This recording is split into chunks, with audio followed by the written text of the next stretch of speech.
సుమన్ టీవీలో మీ business promotions కోసం ఈ కింది నెంబర్ను సంప్రదించగలరు.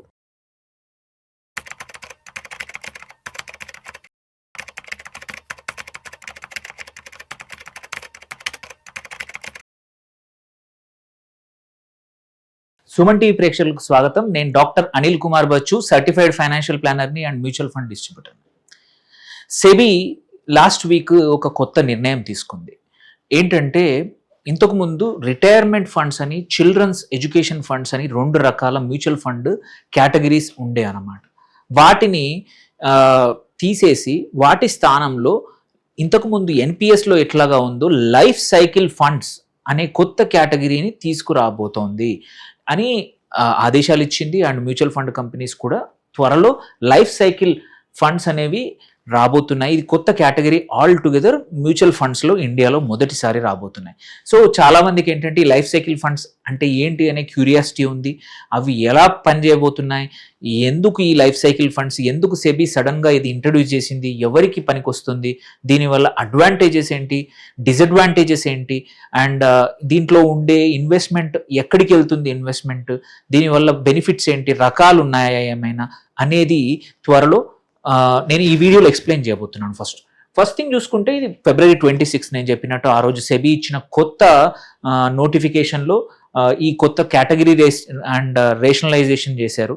అందులో ఈ కొత్త లైఫ్ సైకిల్ ఫండ్స్ వచ్చాయి.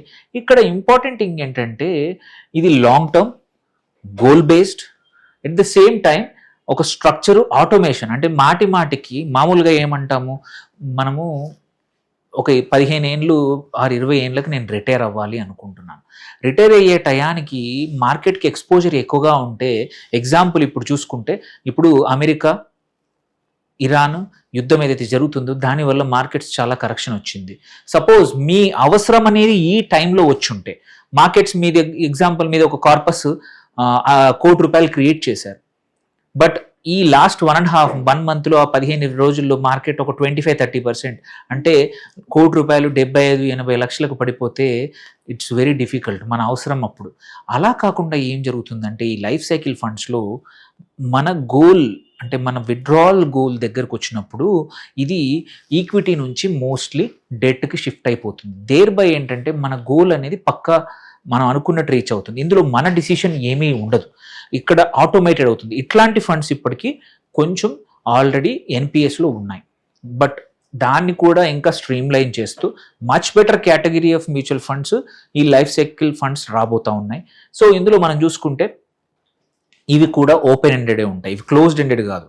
సో మెచ్యూరిటీ మాత్రం ముందే డిఫైన్డ్ ఉంటాయి. Like example 5, 10 years, 15 years, 20, 25 years or 30 years also. But open ended ఉంటాయి. నీకు తెలుసు అది ఏ స్టేజ్లో ఉంది ఆ ఫండ్ అనేది. సో యూజువల్లీ ఇందులో ఏంటంటే హైబ్రిడ్ ఫండ్స్ ఇవి. It's not totally equity funds కాదు ఇంతకుముందు మనం చూసినట్టు. ఇవి మాత్రం హైబ్రిడ్ ఫండ్స్ అనమాట. Much more asset classes, only equity డెట్టే కాదు, ఇంకా ఇన్విట్స్ అవి కూడా చెప్తాను, ఎక్స్ప్లెయిన్ చేస్తాను. వేరే యాసెట్ క్లాసెస్లో కూడా ఉంటాయి. అట్లాగే మోస్ట్ ఇంపార్టెంట్ ఏంటంటే ఇది డీరిస్క్ చేస్తుంది. నేను చెప్పినట్టు ఆటోమేటిక్గా డీరిస్క్ చేస్తుంది. మన విత్డ్రావల్ టైం దగ్గరకు వచ్చినప్పుడు స్లోగా ఈక్విటీ తక్కువ చేస్తూ, రిస్కీ యాసెట్స్ అన్ని తక్కువ చేస్తూ సేఫ్ యాసెట్లు ఆర్ ఫిక్స్డ్ ఇన్కమ్ సైడ్ ఎక్కువగా తీసుకెళ్తుంది. అండ్ అన్నిటికన్నా ఇంపార్టెంట్ ఇక్కడ గోల్ బేస్డ్ ఇన్వెస్టింగ్. నా గోల్ 5 yearsకి ఉంది, నా గోల్ 10 yearsకి ఉంది, నా గోల్ 20 yearsకి ఉంది. It is not always about retirement. Let's say example మనం నువ్వు 30 years old ఉన్నారు, 10 సంవత్సరాల్లో నేను ఇల్లు కొనుక్కుందాం అనుకుంటున్నాను. ఇంటికి నేను ఈ ఫండ్ ద్వారా డబ్బులు సేవ్ చేసి బిల్డ్ చేద్దాం అనుకుంటే, సో 10 year సైకిల్ ఫండ్ తీసుకోండి. 10 year సైకిల్ ఫండ్ తీసుకుంటే ఇప్పటి నుంచి ఇన్వెస్ట్ చేస్తే మొదట్లో ఎక్కువగా returns వచ్చేట్టు first few years 5, 6, 7 years. ఆ తర్వాత స్లోగా డీరిస్క్ చేస్తూ అటు డెట్ ఫండ్ సైడ్ ఆటోమేటెడ్గా వాళ్ళే షిఫ్ట్ చేస్తారు. బై ద టైం మీ రిటైర్మెంట్ అయ్యానికి మీ గోల్కి దగ్గరలో డబ్బులు ఉంటాయి, బికాస్ ఇట్ ఈస్ ఆటోమేటిక్ అనమాట. సో దెన్ మనం చూసుకుంటే ఇది స్ట్రక్చర్ ఎట్లా ఉండబోతోంది, రూల్స్ ఎలా ఉండబోతున్నాయి చూసుకుంటే, సో ఇక్కడ క్లియర్ రెగ్యులేటరీ ఫ్రేమ్వర్క్ ఉండబోతోంది. సో టెన్యూర్ కానీ, యాసెట్ క్లాసెస్ కానీ, మిక్స్ కానీ, అండ్ నేమింగ్ కన్వెన్షన్ అంతా డిసైడెడ్ అయిపోయింది ఆల్రెడీ. సో మనం చూసుకుంటే టెన్యూర్ ఆప్షన్స్ చూసుకుంటే మినిమం 5 సంవత్సరాలు, పక్కా 5 సంవత్సరాలు పెట్టాల్సిందే. ఓపెన్ ఎండెడ్ ఉన్న ఎంట్రీ వైపు okay, but minimum 5 years, maximum 30 years అనమాట. And that to 5 years multiple. అంటే ఒక ఫండ్ హౌస్లో 5, 10, 15, 20, 25, 30 అనే ఆప్షన్స్ లైఫ్ సైకిల్ ఫండ్స్ ఉంటాయి.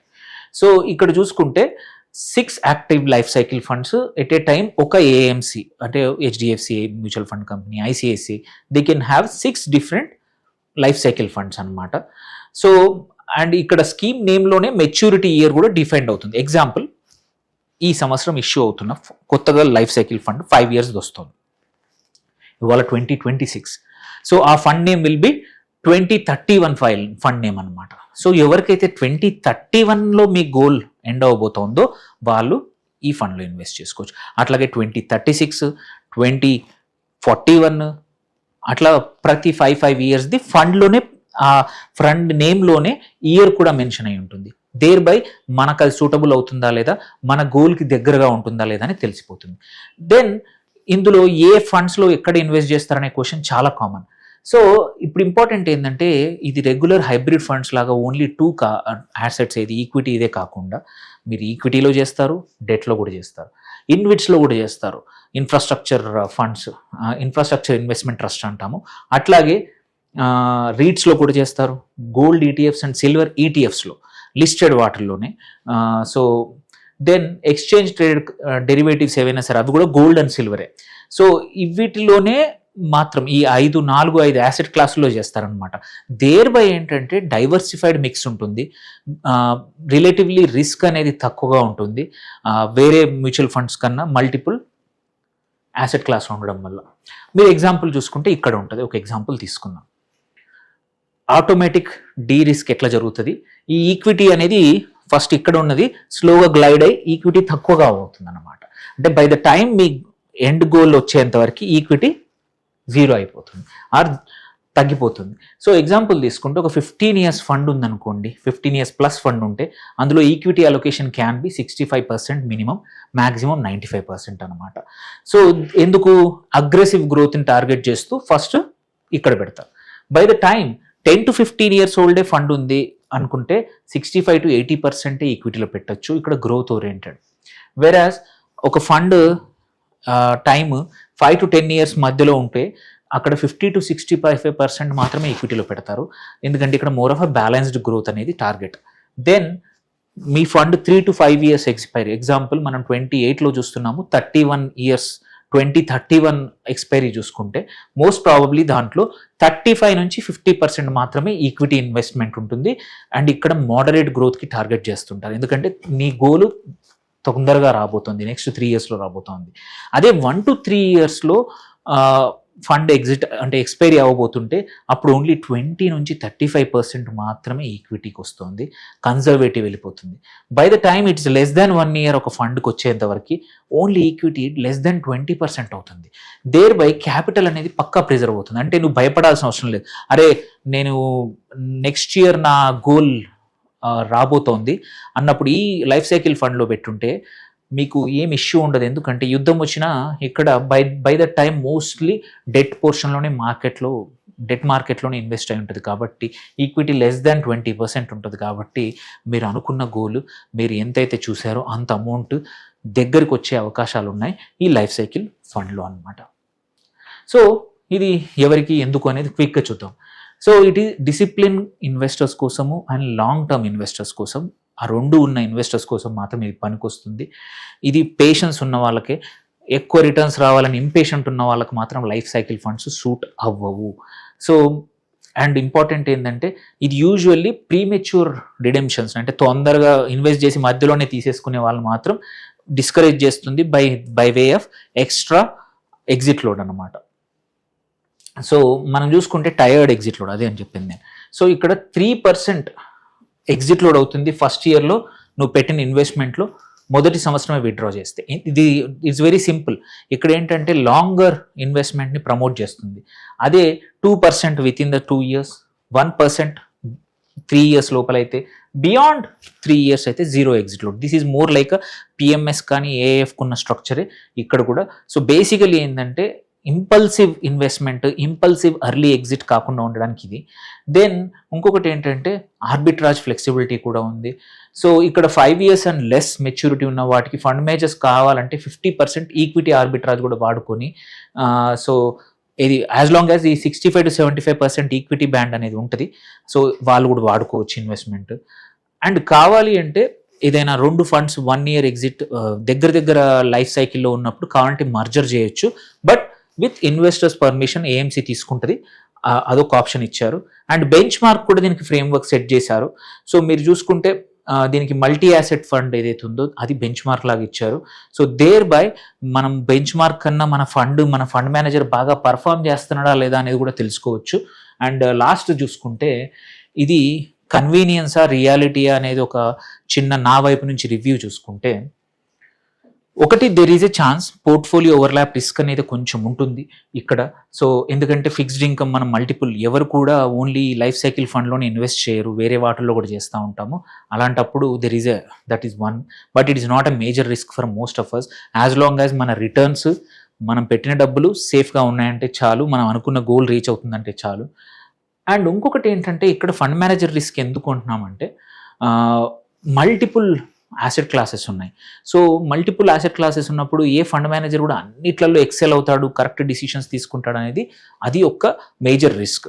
ఎందుకంటే ఇక్కడ ఈక్విటీ, డెట్, గోల్డ్, సిల్వర్, ఇన్విట్స్ ఇన్ని రకాల యాసెట్ క్లాసెస్ ఉన్నప్పుడు ఫండ్ మేనేజర్లు అందరికీ అన్ని రకాల ఎక్స్పీరియన్స్ ఉంటుందని లేదు, అదొక్కటే మేజర్ రిస్క్ ఇది. దెన్ గ్లైడ్ పాత్ ఏంటంటే మనం అన్నాం కదా, ఈక్విటీ ఫస్ట్ ఎక్కువగా ఉంటుంది, ఆ తర్వాత స్లోగా తగ్గుతూ ఉంటుంది. ఈ పాత్ అనేది ఒక్కోసారి ఏంటంటే ఆ పాత్కి మార్కెట్లో ఉన్న పరిస్థితులకి ఇబ్బందుల వల్ల మనం అనుకున్నట్టు రిటర్న్స్ రాకపోయే అవకాశాలు ఉన్నాయి. అండ్ సో ఇది ఒక ఇబ్బంది. ఎందుకంటే near term example next year are ఇంకొక 6 నెలల్లో మనకు గోల్ ఉంది, బట్ ఆర్ కొన్ని ఎగ్జిట్ చేంజ్ చేసే అవసరం ఉంది, బట్ ఇప్పుడు యుద్ధ వాతావరణం ఉంది. అలాంటప్పుడు అనుకున్న రిటర్న్స్ గ్లైడ్ పాత్లో అంటే ఈక్విటీని సెల్ చేసి డెట్కి వెళ్ళినప్పుడు అంత సఫిషియెంట్గా రాకపోవచ్చు. అండ్ లాస్ట్ ఇంపార్టెంట్ ఏంటంటే tax on rebalancing. So internal rebalancing ఏదైతే ఉందో ఇది taxable at this time. So this one be I think ఇది ఒక్కటే మేజర్ ఇష్యూ. ఇది బై ద టైమ్ ఈ ఫండ్ లాంచ్ అప్పుడు ఈ ట్యాక్స్ ఆన్ రీబ్యాలెన్సింగ్ లేకపోతే మాత్రం it may be very good. Otherwise మాత్రం కొంచెం రిటర్న్స్ తగ్గిపోవచ్చు. ఎందుకంటే ఇక్కడ వాళ్ళు ఈక్విటీ అమ్మేసి డెట్కి వెళ్ళినప్పుడు వాట్ ఎవర్ ద ఈక్విటీలో ఉన్న క్యాపిటల్ గెయిన్స్ని ఎలా ట్యాక్స్ చేస్తారు, ఏది రీబ్యాలెన్స్ చేసాం, అదే దాని మీద మొత్తం క్లారిటీ రాకపోతే మాత్రం ఇవి అట్రాక్టివ్గా ఉండకపోవచ్చు. So this is the major deal breaker. ఏది మన ట్యాక్స్ ఆన్ రీబ్యాలెన్సింగ్ ఉంటుందా, ఉంటే ఎంత ఉంటుంది, అండ్ బై ద టైం మనం విత్డ్రా చేసుకున్నప్పుడు ఎలాంటి ట్యాక్సేషన్ ఉండబోతోంది, equity taxation. Because by the time మనం ఇన్వెస్ట్ చేసేప్పుడు ఈక్విటీ ఉంటుంది ఎక్కువగా, బై ద టైం ఎగ్జిట్ అయ్యే టైంకి డెట్ ఉంటుంది. సో అలాంటప్పుడు ఇదాన్ని ట్యాక్సేషన్ ఎలా చేస్తారు, ఎక్కడ పెడతారు అనేది వెరీ ఇంపార్టెంట్. సో ఈ ఆస్పెక్ట్ మీద మొత్తం వెదర్ ఇక్కడ ఇన్వెస్ట్ చేయాలా లేదా అనేది అందరికీ కూడా డిసైడ్ చేస్తారు. సో దిస్ ఈజ్ మనం వెయిట్ చేద్దాము. అండ్ ఆన్ ద హోల్ మనం చూసుకుంటే సెబీ నుంచి ఒక ఇన్నోవేషన్ అనమాట, ఆర్ మార్కెట్లో జరుగుతున్న పరిస్థితులకు తగ్గట్టు ఒక కొత్త క్లాస్ ఆఫ్ మ్యూచువల్ ఫండ్ కేటగిరీని తీసుకొచ్చారు. దేర్ బై ఎవరికైతే మనం లేజీ అనుకోండి ఆర్ నాలెడ్జ్ లేదనుకోండి, but what ever it is outcome important ఏంటి, ఆటోమేటిక్గా రీబ్యాలెన్స్ చేస్తూ మన గోల్కి దగ్గరగా వచ్చినప్పుడు ఈక్విటీస్ నుంచి debt and safe returns by the time మనం ఎగ్జిట్ అయ్యానికి చేయడానికి ఒక కొత్త మంచి కేటగిరీ ఇచ్చారు. సో మీకు ఏమైనా క్వశ్చన్స్ ఉంటే పోస్ట్ చేయండి. Thank you for watching. Signing off doctor Anil Kumar Bachu.